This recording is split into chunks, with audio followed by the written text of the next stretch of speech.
ఇవాళ కిరాణా షాప్లో ఎవరైనా వస్తువులు కొనడానికి పోయిరా? ఇయ్యాలి ఎవరైనా పోయిరా? షాప్కి ఎవరైనా పోయిరా? పోయిన వాళ్ళు ఉంటే చెప్పండి. పోయిరా అక్క? సబ్బు ఉప్పు పప్పు కొనుక్కరావడానికి పోతారు కదా ఎవరన్నా? పోయిరా? పోయినావు అక్క? ఏం కొనుక్కొచ్చినావు చెప్పు, చెప్పక్క ఏం కొనుక్కొచ్చినావు? కిరాణా షాపుకి పోయి సబ్బు కొన్నావా, సర్పు కొన్నావా, ఏం కొన్నావు?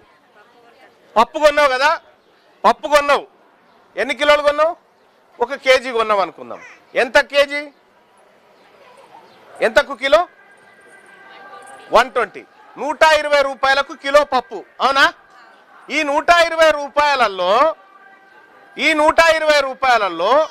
4.5 రూపాయలేమో కేంద్రానికి పోతుంది, ఒక 4.5 రూపాయలేమో రేవంత్ రెడ్డి జేబులకు, ఒక 4.5 రూపాయలేమో మోడీ జేబులకు పోతుంది.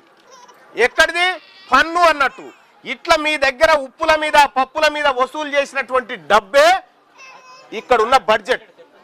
ఈ బడ్జెట్ సొమ్మును మన వాళ్ళ కోసం మనం ఖర్చు పెట్టమంటే మన డబ్బు తీసుకుపోయి దొంగతనంగా అక్రమాస్తులు సంపాదించుకొని మన పిల్లల్ని ఎండబెడతా ఉన్నారు. నేను అడిగిన, ఏందయ్యా మా ఆడబిడ్డలది శానిటరీ ప్యాడ్స్ డబ్బులు మింగిరు కదా, మా ఆడబిడ్డల బాత్రూంల డబ్బులు మింగిరు కదా, ఎందుకు ఇయ్యరు అని అడిగితే ఏమన్నారు తెలుసా వాళ్ళు? ఎందుకు ఇయ్యరు మా వాళ్ళ పైసలు అని అడిగితే, వీళ్ళ కోట్ల రూపాయలు ఎందుకు అన్నాయా? వాళ్ళ అమ్మ నాయన 500కే ఓటు అమ్ముకుంటుంటే 500 పెట్టి కొనుక్కొచ్చుకుంటాం వాళ్ళ ఓటు అని చెప్తా ఉన్నారు.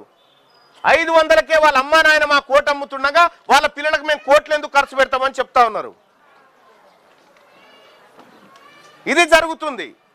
మీ అందరికీ తెలుసు తల్లి, ఒక ఆడబిడ్డకి తన ఋతుక్రమం వచ్చే సమయంలో తన కడుపులో ఎంత బాధ ఉంటుందో, ఎంత పెయిన్ ఉంటుందో మీ అందరికి తెలుసు. మరి ఆ ఆడబిడ్డ పడేటువంటి అవస్థను 500 రూపాయలకు అమ్ముకుంటాం మేము కొంటామంటే వాళ్ళ అహంకారం ఏందా? ఇదా?